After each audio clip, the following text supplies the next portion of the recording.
Hi guys, welcome to Fintech trading. Fintech trading में आपका स्वागत है। आज मैं आपके लिए लेके आया हूँ 10 शेयर्स की लिस्ट, जो 10 शेयर्स किस फील्ड में काम करते हैं।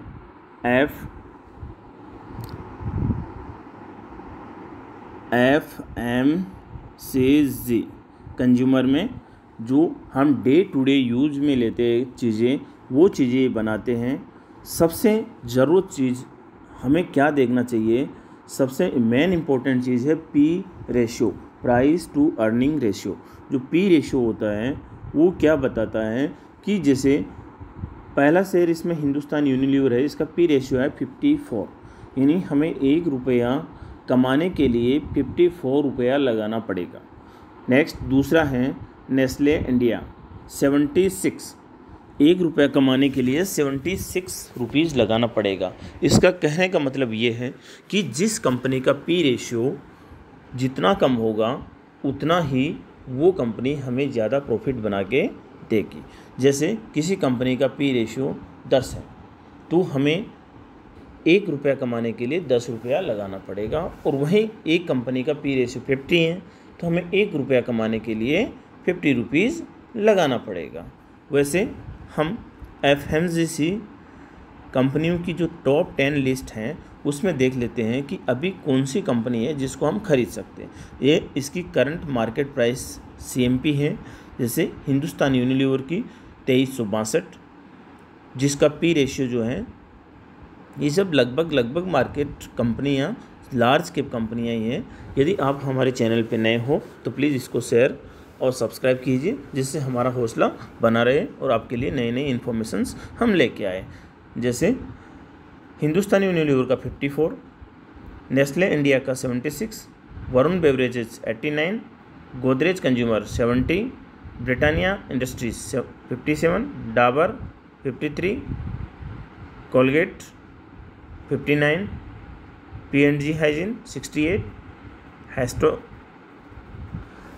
हेटसन एग्रो 86, इमामी 31। इनमें मुझे कोई पूछे कि सबसे शानदार पी किसका है तो मैं बोलूँगा इमामी।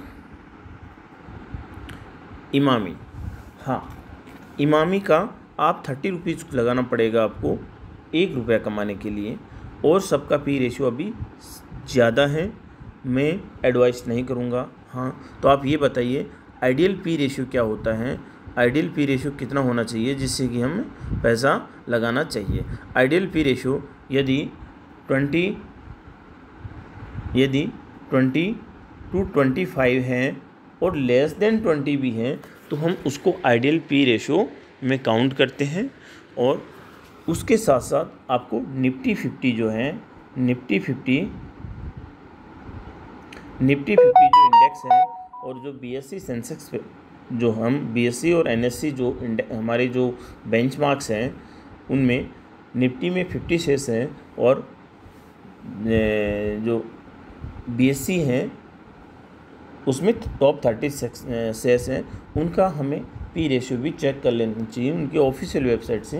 यदि पी रेशियो जितना कम होगा उतना ये जो बेंचमार्क्स की कंपनियां हैं उतनी आगे बढ़ने की पोटेंशियल्स रखती है। जैसे ये कंपनियां आगे बढ़ेगी, मार्केट लीडर कंपनियां आगे बढ़ेगी, तो जाहिर है कि और सारी कंपनियां भी आगे बढ़ने के लिए तैयार रहेगी। तो आपको मेरे हिसाब से तो अभी यदि कंपनी को पिक करनी है तो इमामी, इसका भी अभी पी रेशियो ज़्यादा है, लेकिन यदि ये थोड़ी सी और करेक्ट हो जाए और इसका पी रेशियो 25 के आसपास आए तो आपको बाई ऑन डिप स्ट्रेटेजी में जाना चाहिए। और सभी का पी रेशियो मेरे हिसाब से अभी ज़्यादा है। आप गलती यहीं करते हो, ट्रेंड को फॉलो नहीं करते हो, आप न्यूज़ को फॉलो करते हो। कभी कोई न्यूज़ आ गई, पैसा लगा दिया और न्यूज़ चली गई, शेयर गिर गया। आपको ट्रेंड को फॉलो करना चाहिए। ट्रेंड में सबसे बड़ा पी रेशियो है। RSI वैल्यू भी आप देख सकते हो टेक्निकल्स में, और वैसे बहुत सी चीज़ें हैं, लेकिन आपको बहुत सी चीज़ें नहीं सीखने की ज़रूरत होती है।